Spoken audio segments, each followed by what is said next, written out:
There's lots more to talk about in Hogwarts Legacy. The game is huge, and despite having finished the main story, I still have so much more left to complete. I know a lot of you guys wanted me to answer some of your most pressing questions, so here's the video about that. We're gonna go over some of the more spoiler-free things that I can still confirm for you. Starting with the pre-orders, Deluxe Edition, and the PS5 exclusive content that I know generated a bit of hate.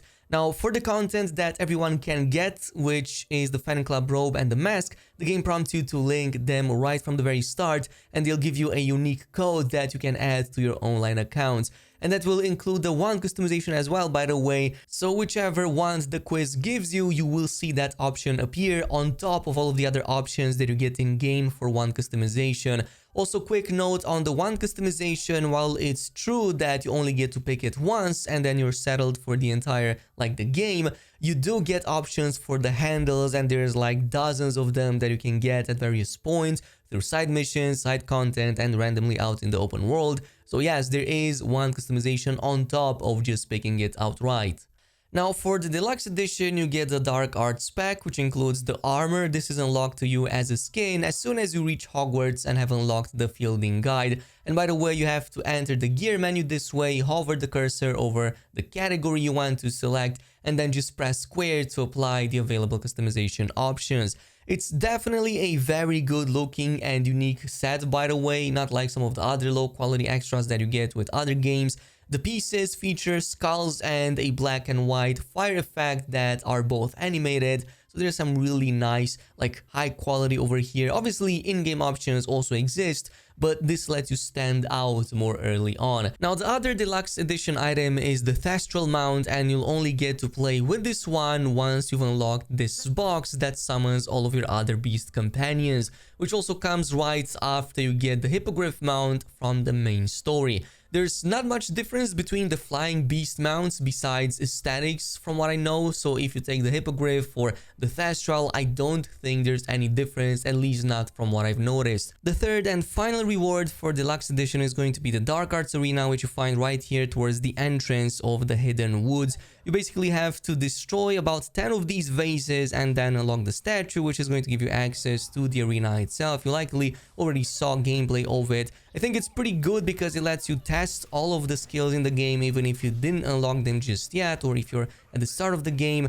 And it's also a pretty good way to level up, but not the only way. There's two other arenas in the game that you can also get, with one of them right here, just a bit south down from Irondale. It also has to be unlocked in a similar way, but it's a nice addition that you will get a little bit later in the game as an alternative. Now, the PlayStation 5 exclusive content is where some people got mad, and I will probably add fuel to the fire by saying that the PlayStation users definitely got a great deal out of this. So you get basically a quest, a really cool armor set, the liquid luck potion, and a few extra things on top that it doesn't mention. Well, mainly the quest, which is called Minding Your Own Business, go figure. This is a 1 hour or so mission that you start in Hogsmeade by talking to this house elf, and by the end of it, it actually lets you unlock your very own shop in town. I'm not even kidding, by the way. The quest design on its own is also really high quality, kind of like this haunted house story that really tries to creep you out at every step. Totally worth it and unexpected for everything that it does, on par in terms of visuals, quality, and animation with like everything we've seen from the main story quest. But once you finish this quest, you also get, as I said, to become a shopkeeper, which also means you get the shopkeeper set. This is how it looks, by the way. It's made out of 3 pieces, the robe, the armor, and the hat, which again, you can transmog on anything else you've unlocked so far. The biggest shocker was the fact that by the end of it, you get your own shop in town, and this one also sells some really good gear, including 3 legendary ones for the most part every single time you visit it. It's not that the game doesn't give you other shopkeepers, there's definitely a lot more out in the wild and many more that you can unlock, but this one comes in handy and it was a nice surprise on top. This brings me to the next question, and well, how big is the open world? Well, actually, let me tell you, it's pretty big. Not AC Valhalla or Witcher 3 big, but big enough to feel massive, and most important, it's packed with tons of things to do, especially as you progress through the main story. Hogwarts is only a small area, but there are about a dozen or so more. There's dozens or so smaller towns all around it, with Hogsmeade of course being the biggest of them all and most populated, but others in there are also in, and Avalanche did an amazing job at making each and every single one of them feel alive, but most important, feel useful.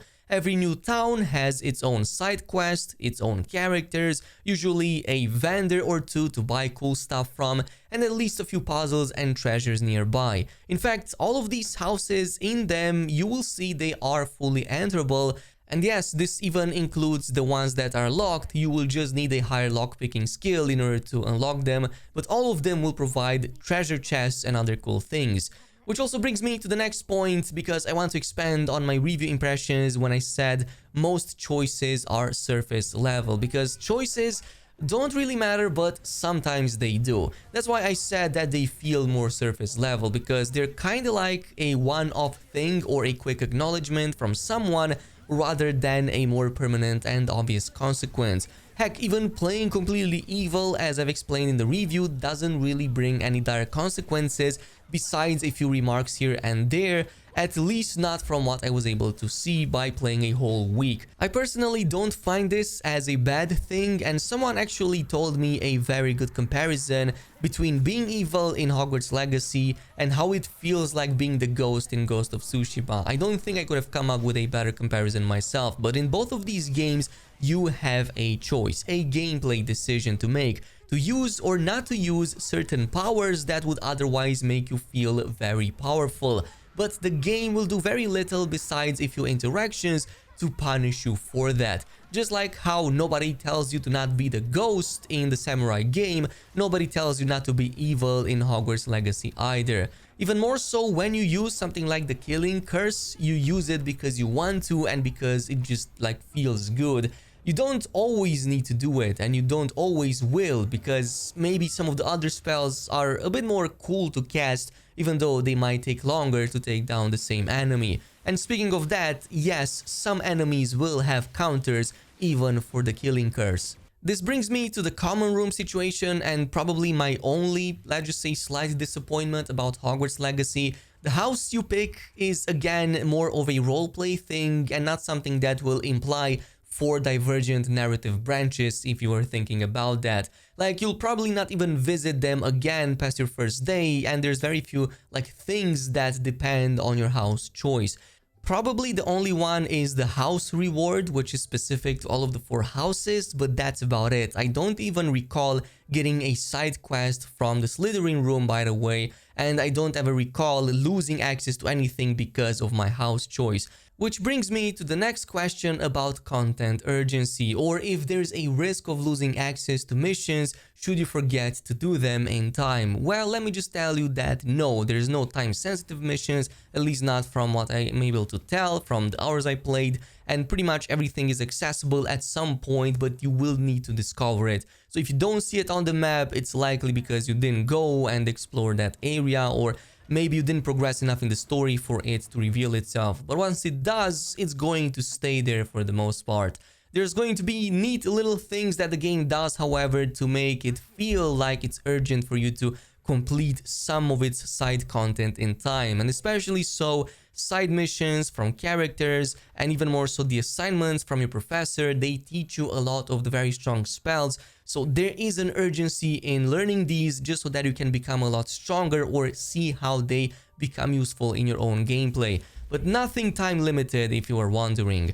In terms of the UI and the screen, some of you asked if it's possible to turn off UI elements. Well, yes it is, one by one, including having a completely UI-free screen if you want to take photos or play in a bit more challenging way, or if you don't want to see enemy HP bars. No photo mode, unfortunately, that I'm aware of, but here's hoping that it will drop sometimes in the near future.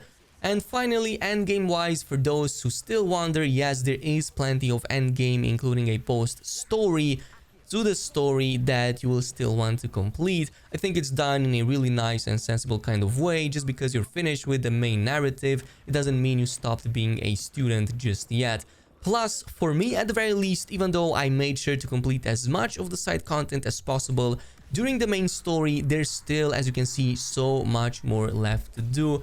puzzles, side missions, open world characters, activities, and tons more, and also progression with my character to level 50 that I still didn't reach yet. So that's at least like maybe like 70-80 hours, just like how it was implied before release, probably even more for me since I'm also filming these videos. Hopefully this answers everything. Let me know down below if you have any other questions or if you didn't play yet, and I'll see you guys in the next video.